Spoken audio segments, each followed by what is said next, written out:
Hello viewers, আশা করি সকলে ভালো আছো।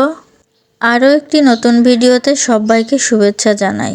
দেখতেই পাচ্ছ আজকে বেগুনি রেসিপি নিয়ে হাজির হয়ে গেছি তোমাদের সামনে। আজকে আমি দেখাবো কিভাবে সহজে আমরা ঘরে বসেই বেগুনি তৈরি করতে পারি। তো তোমাদের কাছে অনুরোধ থাকবে তোমরা ভিডিওটি না টেনে সম্পূর্ণ ভিডিওটি দেখবে। তাহলে চলো কথা না বাড়িয়ে মূল রেসিপিতে চলে যাই। প্রথমে আমি এখানে একটা বেগুন কেটে ধুয়ে নিয়েছি। বেগুনটা আমি একটু পুরু পুরু করেই কেটেছি, কারণ দোকান থেকে আমরা যে বেগুনিগুলো কিনি শুধু নামেই বেগুনি, তার ভেতরে কিছুই থাকে না। তাই জন্য আমি ঘরে তৈরি করছি মনের মতো করে। একটু পুরু করে বেগুনটা কেটে নিলে বেশ বেগুনিটা ভালো হয় খেতে এবং বেগুনটা বোঝা যায়। তো দেখো আমি প্রথমে এখানে লবণ মেখে নিয়েছি। লবণ মেখে 10 মিনিটের মতো রেস্টে রেখে দিব। অন্যদিকে আমি বেগুনির ব্যাটারটা তৈরি করে নিব।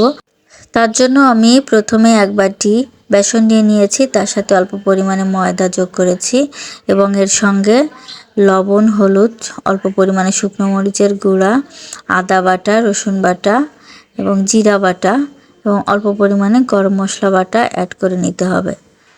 এবার একটি কাঁটা চামচের সাহায্যে সমস্ত উপকরণগুলো একসাথে মিশিয়ে নিতে হবে এবং অল্প অল্প জল দিয়ে ব্যাটারটা তৈরি করতে হবে।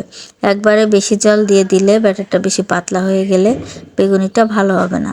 দেখো আমি অল্প অল্প জল নিয়ে ব্যাটারটা তৈরি করে নিয়েছি এবং দেখো আঙুল দিয়ে দেখছি ব্যাটারটা আসলে ঠিক হয়েছে কিনা। দেখো ঠিকই হয়েছে, অর্থাৎ আমার আঙুলে লেগে যাচ্ছে, তাহলে বুঝতে হবে ব্যাটারটি সঠিক হয়েছে। এরপর বেগুনি তৈরির পরবর্তী স্টেপে চলে গেলাম কড়াইতে। চুলাটা অন করে কড়াইটা গরম হলে প্রয়োজনীয় তেল দিয়ে দিব। এখানে আমি সয়াবিন তেলটা ব্যবহার করছি, যে কোনো ভাজিতে সয়াবিন তেলটা ব্যবহার করলে ভালো হয়। দেখো তেলটা গরম হয়েছে কিনা, তার জন্য আমি একটু পরিমাণে বেসন দিয়ে দেখছি। তো মনে হলো যে আর একটু গরম হওয়া প্রয়োজন। তারপর যথাযথ গরম হয়ে গেলে দেখো এই যে সেই লবণ মেখে রাখা বেগুনগুলো ব্যাটারের ভিতরে মিশিয়ে নিচ্ছি সুন্দর করে। মিশিয়ে নিয়ে এরপর গরম তেলে একটা একটা করে আস্তে আস্তে ছেড়ে দিতে হবে। দেখো আমি আস্তে আস্তে বেগুনিগুলো কড়াইতে গরম তেলের মধ্যে দিয়ে দিচ্ছি। এভাবে বেগুনিগুলো দিয়ে এপিঠ ওপিঠ নেড়ে চেড়ে সুন্দর করে ভেজে নিতে হবে একটু সময় নিয়ে। আর চুলার জালটা খুব বেশি দেওয়া যাবে না, একেবারে কমও দেওয়া যাবে না, মিডিয়াম আঁচে রেখে ভাজতে হবে, কারণ ভেতরের যে বেগুনটা আছে সেটাও সেদ্ধ হওয়ার প্রয়োজন আছে। এবার মিডিয়াম আঁচে রেখে প্রায় 5 মিনিটের মতো এপিঠ ওপিঠ উল্টে ভেজে নিলেই আমার বেগুনি তৈরি হয়ে যাবে। দেখো আমি 5 মিনিটের মতো ভাজি করে নিয়েছি, আমার বেগুনিটা তৈরি হয়ে গিয়েছে। এরপর চুলা থেকে নামিয়ে নিব।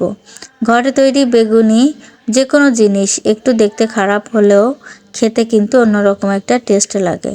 বাইরের জিনিস অস্বাস্থ্যকর হয়, ঘরের জিনিস আমরা নিজেরাই যত্ন করে পরিষ্কার পরিচ্ছন্নভাবে তৈরি করি। দেখো আমার বেগুনি তৈরি হয়ে গিয়েছে।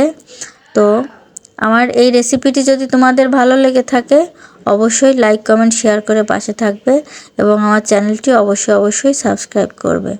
ভালো থেকো বন্ধুরা, দেখা হবে আবার নতুন কোনো ভিডিওতে। ধন্যবাদ সবাইকে।